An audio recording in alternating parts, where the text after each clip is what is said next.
আজকে অনেক দিন পর আমার ক্রাশের কথা মনে পড়ছে, কেননা রাজশাহী শহরের ওয়েদার এবং আমার ক্রাশ দুজনে কিন্তু প্রচুর পরিমাণে উত্তাপ ছড়ায়। হাই, আসসালামু আলাইকুম, আমি ইউসুফ হাসান এবং আপনাদের সকলকে স্বাগতম জানাচ্ছি। আজকে না বেশ কিছুদিন থেকে কিন্তু রাজশাহী শহরে বেশ বেশ মানে অনেক গরম পড়ছে। আর এই গরমে কি করা যায় চিন্তা করতে করতে আজকে সিদ্ধান্ত নিলাম যে আজকে একটা সুইমিং পুলে যাব। তো কোন সুইমিং পুলে যাচ্ছি না যাচ্ছি, কত টাকা খরচ হচ্ছে তা দেখার জন্য কিন্তু অবশ্যই চোখ রাখতে হবে আমার ফেসবুক পেজ অথবা আমার ইউটিউব চ্যানেলে। ভাই, আপনাদের যাদের বিনামূল্যে মেকআপ করার প্রয়োজন তারা কিন্তু রেলগেটের এই অংশে আসতে পারেন, আপনাদের একদম ফ্রিতে মেকআপ হয়ে যাবে। প্রথমত এত বাজে গরম, তার উপরে এত ধুলাবালি, মানুষ এমনিতে অসুস্থ হয়ে যাবে ভাই। আর রাজশাহীর ফ্লাইওভারের কাজ যে কবে শেষ হবে তা আল্লাহ ভালো জানে, এবং যারা কাজ করছে তারাই ভালো বলতে পারবে।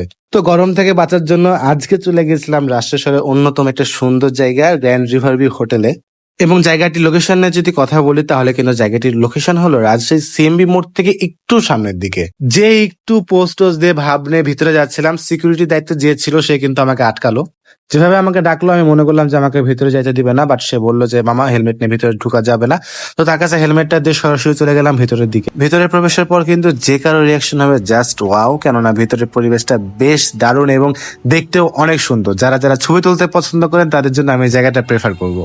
যেহেতু আমার অনেক বেশি গরম লাগছিল তাই দেরি না করে কিন্তু সরাসরি চলে গেছিলাম রিসেপশনে। তো সেখানে গিয়ে ভাইদের বলছিলাম ভাই এখানে কিন্তু আমার বুকিং দেওয়া ছিল। তার প্রথমে চেক করলো এবং চেক করার পর আমার কাছ থেকে কচকচা 2টা 500 টাকার নোট নিল এবং 2টা কাগজ দিল। 2টা কাগজ নিয়ে কিন্তু তারা সরাসরি চলে যেতে বললো আমাকে রুফটপে। এবং রুফটপে পৌঁছানোর পর কিন্তু আমি সেই সুন্দর সুইমিং পুলের চোখের সামনে দেখছিলাম আর অপেক্ষা করতে পারছিলাম না কখন যে সুইমিং পুলে নামবো। তাই দেরি না করে চেঞ্জিং রুমে চলে গেলাম এবং সেখানে গিয়ে চেঞ্জ করে নিলাম, কেননা যে জামা কাপড় পরে আছি সেটা পরে তো যেতে পারবো না।